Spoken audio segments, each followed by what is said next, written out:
Mula sa pinagkakatiwalaang radyo natin, ang radyong JJH. Narito na kami upang magbigay sa inyo ng mga nagbabagang balita. Ako nga pala si Jomel Morales. At ako naman si Jillian Roma Santa. Ang oras natin ay ganap ng 3:00 ng hapon. Ang oras na ito hatid sa inyo ng Morales Sumat. Sa unang tikim, uulit-ulitin, hindi niya kagaya sa unang tikim, lasang paksiw. Magandang hapon sa inyong lahat at sa aking kasama na si Jomel Morales. Kami nga pala ang inyong tagapagbalita ngayong araw. Magandang hapon din, Jillian, at sa mga tagapagsubaybay natin ngayong hapon. Kaibigan, napapansin mo ba ang mga pagtaas ng presyo ng mga bilihin ngayon? Oo nga, kaibigan. Tumataas na nga ang lahat ng bilihin ngayon.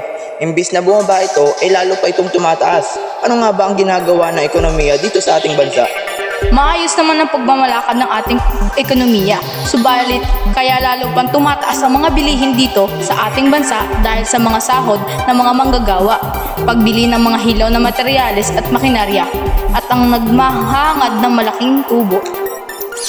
Tumataas din ba ang presyo ng bilihin dahil may monopolyo ang mga batayang bilihin at serbisyong gaya ng pagkain, tubig at kuryente? Tama ka dyan, kaibigan. At dahil din dito, marami sa ating mga kababayan na naghihirap dahil sa pagtaas ng mga presyo ng mga bilihin. Kaya sa lahat ng nakikinig ngayon sa aming panatilihin nating maging matipid at gamitin ang pera sa wasto at may tamang pagdedesisyon sa paggastos. Sa susunod nating muling pagkikita, maraming salamat sa inyong lahat. Kami ang inyong tagapaghatid ng napapanahong balita. Kami ang Radyo JJH. Sa radyong laging handa.